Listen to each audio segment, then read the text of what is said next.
नमस्कार, हिमाचल समाचार में आपका स्वागत है। आज के मुख्य समाचार।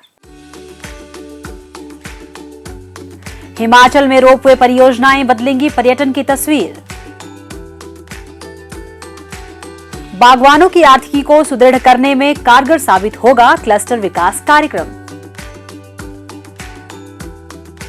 प्रदेश सरकार के स्वरोजगार परक कार्यक्रमों से लोगों के जीवन में आ रही खुशहाली। और अब समाचार विस्तार से।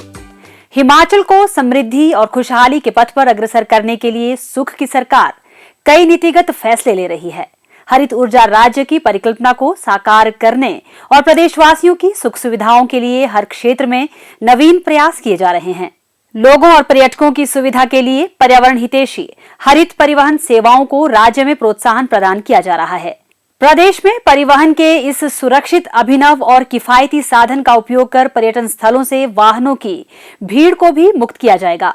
हिमाचल के सुप्रसिद्ध पर्यटन स्थल शिमला की खूबसूरती में Shimla innovative urban transport ropeway परियोजना चार चांद लगाएगी। लगभग 1546 करोड़ 40 लाख रुपए की इस परियोजना के अंतर्गत 15 स्टेशनों को जोड़ने वाला 14.13 किलोमीटर के रोपवे का नेटवर्क तैयार किया जाएगा। यह शहरी रोपवे परियोजना दुनिया में अपनी तरह की दूसरी और भारत की पहली परियोजना होगी। इससे शिमला शहर में वाहनों की यातायात व्यवस्था सुचारू करने में सहायता मिलेगी।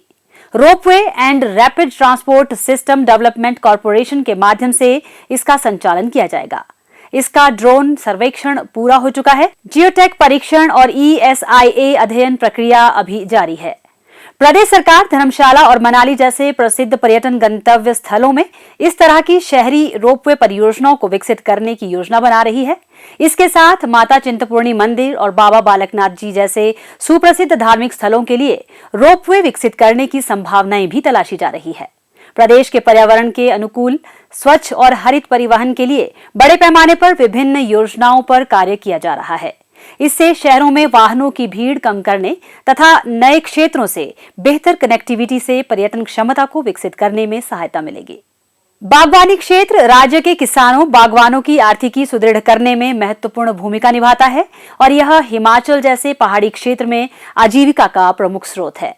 सेब, आड़ू, नाशपाती, खुमानी, आम, लीची आदि के उत्पादन में निरंतर वृद्धि के फलस्वरूप हिमाचल को देश में फल राज्य के रूप में खास पहचान मिली है। प्रदेश सरकार द्वारा कार्यान्वित किए जाने वाले क्लस्टर विकास कार्यक्रम के तहत बागवानी उत्पादों का कुशल प्रबंधन और बागवानी पारिस्थितिकी तंत्र को सुदृढ़ किया जाएगा।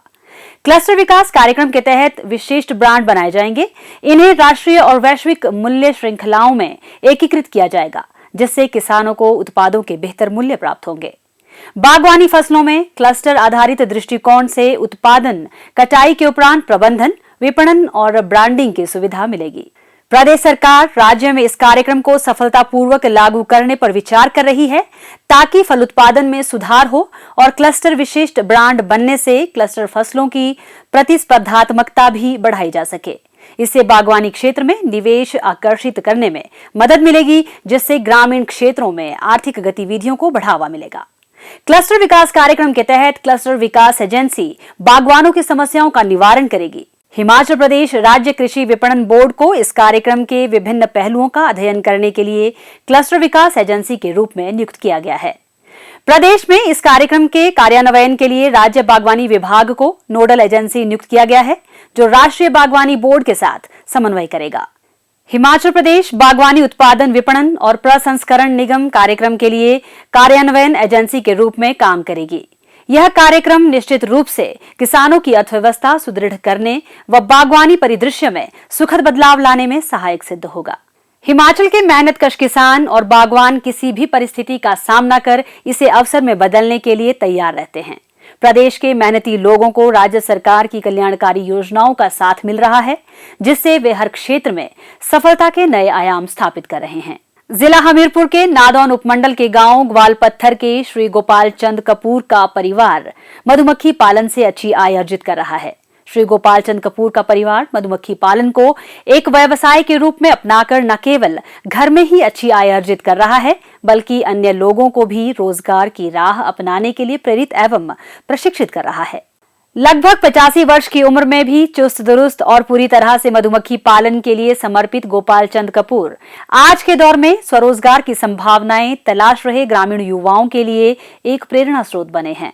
लगभग 3 दशक पूर्व वर्ष 1992 में खादी एवं ग्राम उद्योग आयोग से अनुदान एवं प्रशिक्षण प्राप्त करने के बाद महज 4 से 5 बक्सों के साथ मधुमक्खी पालन शुरू करने वाले श्री गोपाल चंद कपूर और उनका परिवार अब हर साल लाखों रुपए का शहद बड़ी बड़ी कंपनियों को बेच रहे हैं। श्री गोपाल चंद कपूर और उनके बेटे श्री राजेंद्र कुमार शिवा ग्राम उद्योग समिति के नाम से मधुमक्खी पालन प्रशिक्षण केंद्र चलाकर अन्य लोगों को भी प्रशिक्षण प्रदान कर रहे हैं तथा उन्हें इसे एक व्यवसाय के रूप में अपनाने के लिए प्रेरित कर रहे हैं। एक डब्बा जो है एक टाइम है यहाँ पर कम से कम 3-4 किलो, ज़्यादा से ज़्यादा 10-12-15 किलो तक भी एक डब्बा शहद दे देता है एक ही सीजन में, एक बार में।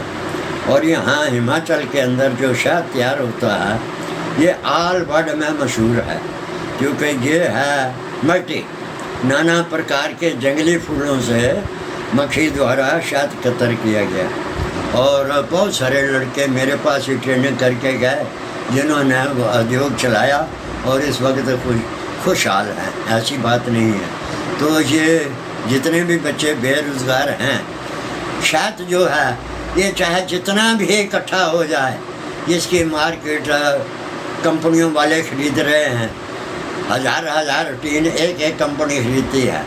तो शहद की कभी ऐसा नहीं होता है कि नहीं बिका तो ख़राब हो गया, तो ख़राब होने वाली चीज़ भी नहीं है ये। जिसको चाहे 4 साल पड़ा रहे उतनी इसकी कीमत बढ़ जाएगी, जितना शहद पुराना होगा उतने दवाइयों के काम आएगा और इसका मूल्य बढ़ेगा। अब हमारा काम जो है धीरे 4-5 लाख का सीजन का हो जाता है। 70-80 बक्से हमारे पास हर टाइम होते हैं। हर सामान जो है मधुमक्खी का जितना भी सामान है हमारे पास हर वक्त उपलब्ध है। कारण हमारे पास ट्रेनिंग सर्टिफिकेट भी मिल जाता है, ट्रेनिंग भी दे देते हैं। हमारे से 10-50 बक्से ले जाए घर में और उसको कोई प्रॉब्लम पड़ जाए तो हम उसको घर में जा कर के बिना पैसे से, दूर का हो तो खर्चा ले लेते हैं हम, खर्चा आने जाने का, या नज़दीक का हो तो उसका कोई खर्चा पानी नहीं लेते हम जितने भी आपने बग की पर तैयार की है, हमने बहुत कोशिश की अच्छा माल देना उनको, अच्छा उनका रिस्पॉन्स मिले। शहद वगैरह ढूंढते हैं, जो शहद होता है, जब मक्खी फालतू होती है हम खरीद भी लेते हैं उससे। प्रदेश सरकार मधुमक्खी पालन को बढ़ावा दे रही है तथा किसानों बागवानों को इसके लिए विभिन्न योजनाओं के माध्यम से प्रेरित एवं प्रोत्साहित कर रही है। उद्यान विभाग के माध्यम से मुख्यमंत्री मधु विकास योजना के तहत 80% तक अनुदान का प्रावधान भी है। सर्व कल्याण सर्व उत्थान की परिकल्पना को साकार करने की दिशा में प्रदेश सरकार निरंतर प्रयासरत है। सरकार की नीतियों और कार्यक्रमों के सफल क्रियान्वयन से ग्रामीण स्तर पर लोगों के जीवन स्तर में सुधार आ रहा है और लोग आत्मसम्मान के साथ जीवन व्यतीत कर रहे हैं। हिमाचल समाचार देखने के लिए सब्सक्राइब करें YouTube channel information and public relations department HP, follow करें ट्विटर @DPR HP, लाइक करें Facebook page information and public relations department Himachal Pradesh, visit करें वेबसाइट www.himachalpr.gov.in। इस अंक में इतना ही। कल फिर होगी मुलाकात, दीजिए इजाजत, नमस्कार।